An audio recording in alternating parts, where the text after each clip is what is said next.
اعوذ باللہ من الشیطان الرجیم بسم اللہ الرحمن الرحیم اللہم صلی علی محمد وآل محمد وعجل فرجہم۔ پی سی این پوڈ کاسٹ ود ریاض داودانی کے ایک نئی ایپیسوڈ کے ساتھ آپ کی خدمت میں حاضر ہیں۔ ٹاپک ہمارا چل رہا تھا سیرت رسول، گفتگو ہم کر رہے تھے اجداد پیغمبر کے حوالے سے۔ ہمارے ساتھ اسٹوڈیوز میں موجود ہیں مولانا محمد عرفان ایویڑی صاحب۔ السلام علیکم ورحمۃ اللہ۔ وعلیکم السلام ورحمۃ اللہ وبرکاتہ۔ مولانا، بغیر کسی تمہید کے ہم انشاءاللہ اپنے موضوع کی طرف بڑھتے ہیں۔ ہم نے جناب ہاشم کے حوالے سے گفتگو کی، جناب عبد المطلب کے حوالے سے گفتگو کی، اور اب ہم نے ایسی شخصیت کے بارے میں گفتگو کرنی ہے کہ جن کے بغیر اجداد پیغمبر کے حوالے سے گفتگو بالکل نامکمل رہ جائے گی اگر ان کا تذکرہ نہ کیا جائے۔ جناب عبداللہ، تاریخ کیا کہتی ہے جناب عبداللہ کے حوالے سے؟ فرمائیے گا۔ اعوذ باللہ من الشیطان الرجیم بسم اللہ الرحمن الرحیم۔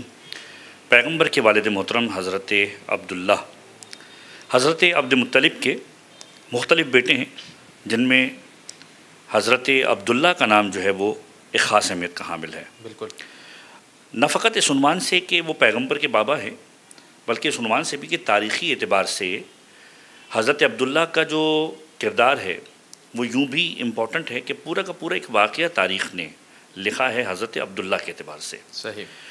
اور کچھ سنتیں حضرت عبد مطلب کی ہیں جن کو تاریخ اسلام نے باقاعدہ طور پر اسلام کی حکمت اور اسلام کی تاریخ بنا کر رکھ دیا احکام کے اعتبار سے۔ حضرت عبد مطلب پروردگار عالم نے صاحب اولاد کیے، مختلف ازواج تھیں۔ ان کی نیت تھی کہ اگر پروردگار عالم نے مجھے 10 بیٹے عنایت کیے تو میں ایک بیٹے کو راہ خدا میں قربان کروں گا۔ واہ۔ خدا نے 6 بیٹیاں عطا کی اور 10 بیٹے عطا کیے۔ حضرت عبداللہ کی جب ولادت ہوئی اور یہ 10 کا عدد مکمل ہوا بیٹوں کا، تو حضرت عبد مطلب اس وقت یہ سوچنے لگے کہ 10 بیٹے اور ان میں سے ایک کی قربانی دینی ہے۔ وقت گزرتا گیا، یہاں تک کہ 18 سال کی عمر ہو گئی حضرت عبداللہ کی، اور وہ جو جملہ ہم نے حضرت ہاشم کی تاریخ میں آپ کی سماعتوں کی نظر کیا تھا کہ حضرت ہاشم کی پیشانی سے ایک نور ساطع ہوتا تھا، صحیح۔ اور وہ نور حضرت عبد مطلب تک آیا اور عبد مطلب سے حضرت عبداللہ تک آیا۔ صحیح۔ 18 سال کا سن، 10 بچوں کی تعداد مکمل ہو چکی ہے، 10 لڑکے۔ جب 18واں سال داخل ہوا، حضرت عبد مطلب کو اپنی کی گئی نظر یاد آئی کہ میں نے تو خدا کی بارگاہ میں نظر کی تھی کہ اگر 10 بیٹے ہوئے تو ایک بیٹا راہ خدا میں قربان کروں گا۔ کون سا بیٹا؟ حضرت عبداللہ کو انہوں نے انتخاب کیا کہ میں اس بیٹے کو راہ خدا میں قربان کروں گا۔ حضرت عبداللہ کو لیا ہے، مکے کے اندر خانہ کعبہ کے قریب گئے، ہاتھ میں چھری ہے اور ہاتھ میں چھری لے کے حضرت عبداللہ کو لٹایا ہے، اور اب چھری سے ذبح کرنا چاہتے ہیں کہ حکم کی اطاعت ہو جائے، نظر کی باقاعدہ طور پر عملی تکمیل ہو جائے۔ اور جب اس مرحلے کو دیکھا تو مکے والوں نے روکا، اے عبد مطلب کیا کر رہے ہیں؟ وہ 9 بھائی جو حضرت عبداللہ کے بھائی تھے انہوں نے کہا بابا کیا کر رہے ہیں؟ کہ میں نے جو خدا کی بارگاہ میں نظر کی تھی اس نظر کی تکمیل کر رہا ہوں کہ 10 بیٹے ہوں گے، ایک کو راہ خدا میں قربان کروں گا۔ اور جب یہ معاملہ ہوا ایک مرتبہ سب نے آ کر روک لیا کہ ایسا نہ کریں، اور حضرت عبداللہ کا اصرار یہ ہے کہ نہیں، چونکہ میں نے خدا کی بارگاہ میں نظر کی لہٰذا اس پر مجھے عمل کرنا ہے۔ جب لوگوں کا اصرار بڑھا تو ایک مرتبہ یہ معاملہ طے پایا کہ مدینے کے اندر ایک بہت ہی مشہور کوئی خاتون رہتی تھی جس کو سب مانا کرتے تھے قریش کے افراد، کہ ہم اس کے پاس چلتے ہیں اور اس سے مشورہ کرتے ہیں کہ کیا کیا جائے۔ حضرت عبد مطلب، حضرت عبداللہ، ان کے بھائی اور قریش کے اکابرین مدینے کی جانب گئے، اور جب مدینے کی جانب گئے تو مدینے میں جب اس خاتون سے ملاقات ہوئی تو اس سے پہلا سوال کیا، اے عبد مطلب ذرا یہ بتائیے کہ اگر آپ کی برادری کے اندر اور آپ کے قبیلے کے اندر کوئی شخص کسی کو قتل کر دے تو اس قتل کے بدلے میں خون بہا کتنا دیا جاتا ہے؟ کہ 10 اونٹ دیے جاتے ہیں۔ اب یہ پوری کی پوری ہسٹری ہے پیغمبر کی۔ صحیح۔ کہ 10 اونٹ دیے جاتے ہیں۔ کہ ٹھیک ہے اے عبد مطلب آپ ایک کام کیجئے کہ قرآن نکالیے، اور قرآن نکالنے کے بعد یہ طے کیجئے کہ ہم عبداللہ کے بدلے میں 10 اونٹ راہ خدا میں قربان کر دیتے ہیں۔ صحیح۔ ایک طرف حضرت عبداللہ کا نام لکھا گیا قرآن کے اندر، ایک طرف 10 اونٹ قرآن ڈالا گیا، قرآن نکالا گیا، حضرت عبداللہ کا ہی نام آیا۔ صحیح۔ حضرت عبد مطلب نے کہا نہیں اب میں ذبح کروں گا۔ کہ نہیں۔ خاتون مخاطب ہوئی، اس کی تعداد کو بڑھا دیجئے۔ 20 کی تعداد کی گئی، دوبارہ حضرت عبداللہ کا نام لایا۔ 30 کی تعداد کی، دوبارہ حضرت عبداللہ، یہاں تک کہ 50 60 70 80 90 اونٹ 90 اونٹ تک لکھ کر قرآن دازی کی گئی اور ہر قرے کے اندر حضرت عبداللہ کا نام آتا. یہاں تک کہ عبد مطلب مصمم ہو گئے کہ اب میں نے عبداللہ کو ہی قربان کرنا ہے. اور جب 100 اونٹ لکھ کر قرآن دازی میں ڈالے گئے تو اس وقت 100 اونٹ نکل آئے. خاتون نے کہا کہ یہ فیصلہ ہو گیا، 100 اونٹ قربانی دیجئے، عبداللہ کو آپ چھوڑ دیجئے. اب حضرت عبد مطلب کا اصرار، یعنی واقعہ آپ دیکھیے کہ کس قدر پختہ ایمان ہے ان شخصیات کا جو اجداد پیغمبر میں سے ہیں. کہ یہ تو ایک مرتبہ قرآن نکلا، پہلے تو اتنے سارے قرآن نکلے ہیں جو عبداللہ کے مقابلے پر آئے تھے سارے. دوسری مرتبہ قرآن نکالا گیا، دوسری مرتبہ 100 اونٹ آئے. تیسری مرتبہ قرآن نکالا گیا، تیسری مرتبہ 100 اونٹ آئے. اب حضرت عبداللہ کا نام نہیں آیا. جب 3-4 بار اصرار کر کے انہوں نے قرآن نکالے، یعنی بیلٹنگ کی، اور حضرت عبداللہ کا نام نہیں آیا، پھر وہ اس بات پر مطمئن ہوئے کہ اب میں عبداللہ کی جان کے بدلے میں 100 اونٹ جو ہے وہ راہ خدا میں قربان کروں گا. اور شریعت نے یہ پیمانہ بنا دیا کہ اگر کوئی شخص کسی ذی روح کو، انسان کو مارے تو اس کا جو قصاص اور خون بہا ہے وہ 100 اونٹ کی تعداد کے برابر ہوگا اور اس کی قیمت کے برابر ہوگا. یہ خود حضرت عبد مطلب کی بھی ایک تاریخ ہے اور حضرت عبداللہ کا بھی اس سے ایک تعلق. اور پھر خود حضرت عبداللہ کی جو ذات ہے، بچوں کے اندر حضرت عبد مطلب کو حضرت عبداللہ سے انتہائی پیار، انتہائی متین، انتہائی سنجیدہ شخصیت. اور وہ شخصیت کہ جب حضرت عبداللہ کی ولادت ہوئی ہے تو تاریخ لکھنے والوں نے ایک جملہ لکھا ہے کہ یہودیوں کے ہاں اور عیسائیوں کے ہاں ان کی کتابوں کے اندر آخری نبی کے حوالے سے مختلف نشانیاں لکھی تھیں. عیسائیوں کے پاس ایک مقام تھا کہ جہاں پر حضرت یحییٰ کو ذبح کیا گیا. جہاں حضرت یحییٰ کو ذبح کیا گیا، عیسائیوں نے حضرت یحییٰ کے کرتے کو اپنے پاس سنبھال کے رکھا تھا. ان کی کتابوں میں تحریر تھا کہ جب آخری نبی کا بابا پیدا ہوگا، یعنی آخری نبی کے والد پیدا ہوں گے، تو اس کرتے سے اور اس جگہ سے خون برآمد ہوگا. جس رات حضرت عبداللہ کی ولادت ہوئی تو عیسائیوں نے دیکھا کہ جس مقام پر حضرت یحییٰ کو ذبح کیا گیا تھا وہاں سے خون جاری ہو رہا ہے. مٹی بھرنے کی کوشش کی، خون بند کرنے کی کوشش کی، خون نہیں ہوا. اور پھر باقاعدہ طور پر انہوں نے دیکھا کہ وہ کرتا جو انہوں نے حضرت یحییٰ کی یادگار کے طور پر رکھا ہوا ہے اس سے بھی خون جاری ہو رہا ہے. اب عیسائیوں نے کیا کیا؟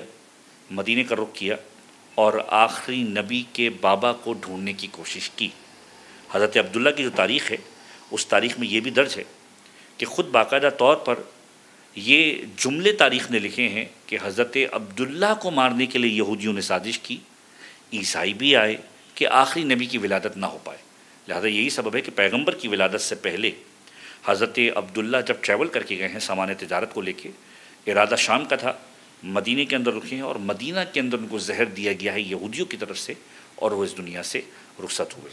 اور یہ جو ہم نے پورا واقعہ حضرت عبداللہ کا جو ہے بیان کیا کہ پیغمبر کے آباء و اجداد میں سے حضرت عبداللہ وہ تھے جن کو عبد مطلب نے منتخب کیا کہ ذبح کیا جائے اور قربانی دی جائے. تو پیغمبر ایک بہت خوبصورت جملہ ارشاد فرمایا کرتے تھے کہ انا ابن الذبیحین، میں 2 ذبح ہونے والوں کا بیٹا ہوں. مراد کیا ہے؟ ایک اسماعیل کی نسل سے ہوں اور ایک حضرت عبداللہ کے اعتبار سے. صحیح.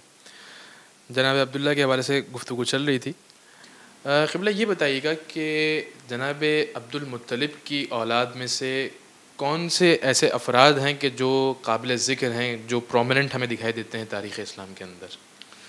بہت اچھا سوال ہے. دیکھیں تاریخ اسلام میں جب تاریخ لکھی گئی ہے تو اس میں بہت سارے کرداروں کا ذکر کیا گیا ہے. پیغمبر کے ہی خانوادے کے اندر اور پیغمبر کے ہی آباء و اجداد کے اس سلسلے کے اندر جو اگر آپ عرضی طور پہ دیکھیں طول کے اندر تو سارے کے سارے جو ہے وہ مسلمان ہیں. جی. اس عنوان سے کہ ہمارا عقیدہ بھی ہے اور ہماری زیارتوں کے جملے بھی ہیں کہ پیغمبر کا نور پروردگار عالم نے اسلاب مطہرہ کے اندر رکھا اور ارحام مطہرہ، اسلاب شامخہ اور ارحام مطہرہ کے اندر رکھا.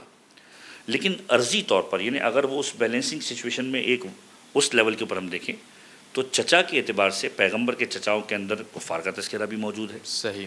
اور کچھ قابل ذکر افراد کہ جو واقعاً قابل ذکر ہیں کہ جن کا تذکرہ ہونا چاہیے، جن میں حضرت عباس ابن عبد مطلب، ان کی عمر پیغمبر سے 3-4 سال زیادہ تھی. صحیح. پیغمبر کی ولادت ہوئی، حضرت عبد مطلب پیغمبر کی پرورش کرتے رہے. تو وہ جو ایرا ہے پیغمبر کی پرورش کا اس میں ان کے یہاں اولادیں بھی ہوتی رہیں. صحیح. تو حضرت عباس ابن عبد مطلب، اسی طریقے سے حضرت حمزہ اور اسی طریقے سے حضرت ابو طالب، یہ تاریخ کے 3 کردار ہیں جو قابل ذکر ہیں. اب ان میں سے ہر ایک کردار اپنی ذات کے اندر ایک خاص اہمیت رکھتا ہے.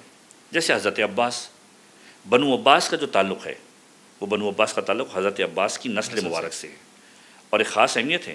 جب تک یہ رہے پیغمبر اسلام کی خدمت کرتے رہے، پیغمبر اسلام سے روایات کو کوٹ کرتے رہے. لہٰذا اگر آپ جب بھی روایاتوں کے پس منظر میں دیکھیں گے تو آپ کو عبداللہ ابن عباس کا تذکرہ بہت ملے گا. ان کے بیٹے عبداللہ ابن عباس پیغمبر کے ساتھ ساتھ تھے، پیغمبر کی روایتوں کو کوٹ کرتے تھے. حالانکہ تاریخ نے بہت ساری روایتیں لکھی ہیں کہ جس میں جب ان سے کہا جاتا تھا کہ کوئی ایسی آیت نکالو کہ جس میں جو ہے وہ آل محمد کا تذکرہ نہ ہو، کوئی ایسی آیت نکالو کہ جس میں آل محمد کی فضائل کی روشنی نہ ہو، تو وہ کہتے تھے میں کیا کروں، قرآن ہے ہی قصیدہ آل محمد. سبحان اللہ. تو عبداللہ ابن عباس جیسا راوی خود حضرت عباس 32 سن ہجری کے اندر دنیا سے رخصت ہوئے. صحیح. اسی طریقے سے دوسرے چچا حضرت حمزہ، تاریخ اسلام میں سید الشہداء، ہم امام حسین کے لقب کے عنوان سے یاد کرتے ہیں، لیکن امام حسین سے پہلے اگر کسی کو سید الشہداء کہا جاتا تھا تو وہ حضرت حمزہ کی ذات تھی. بالکل. اور یہی جملہ چوتھے امام نے دربار یزید کے خطبے کے اندر بھی دیا ہے کہ وَمِنَّا اسد اللہ و اسد رسولہ، ہم میں سے ہی خدا کا شعر بھی ہے اور خدا کے رسول کا شعر بھی ہے. حضرت حمزہ کی طرف جو ہے وہ تذکرہ کیا انہوں نے. اور حضرت حمزہ کی جو تاریخ ہے وہ خود ایک کمال کی تاریخ ہے. پیغمبر کی محبت، پیغمبر کے ساتھ ان کا جنگوں میں شریک ہونا، یہاں تک کہ جنگ احد میں جب شہادتیں ہوئی ہیں اور حضرت حمزہ کی جس طرح شہادت ہوئی ہے، تمام تاریخ اسلام لکھنے والے جانتے ہیں کہ حضرت حمزہ کے ساتھ کیا ظلم ہوا. حضرت حمزہ کے ساتھ جو ظلم ہوا تاریخ میں کسی کے ساتھ ایسا ظلم نہیں ہوا. احد کے لڑنے والے آتے ہیں اور ایک خاص قسم کی جو عورت تاریخ نے لکھی ہے، ایک مرکزی کردار تاریخ اسلام کا، اس کی بیوی، باقاعدہ ایک حبشی غلام کو ٹرین کیا گیا کہ حمزہ اگر نظر آئے تو حمزہ کو باقاعدہ طور پر ماننا ہے. اس نے باقاعدہ طور پر کلیجے پر وار کیا ہے اور سینے پر بیٹھ کر کلیجے کو باہر نکالا ہے اور کلیجے کی بے حرمتی کرنے کی کوشش کی ہے. اور جب حضرت حمزہ کی شہادت ہو گئی، پھر پیغمبر نے دیکھا کہ حضرت صفیہ اور عاتقہ تشریف لا رہی ہیں، تو پیغمبر نے باقاعدہ طور پر حضرت حمزہ کے جنازے پر اپنی عبا کو اتار کر ڈال دیا. میں یہ برداشت نہیں کر سکتا کہ ایک بہن اپنے بھائی کو اس انداز سے دیکھے. اور پھر جب پیغمبر مدینے پہنچے تو پیغمبر کا یہ جملہ ہے، دیکھا مدینے والے احد کے شہداء کی یاد منا رہے ہیں، رو رہے ہیں، ہر گھر میں ماتم ہے.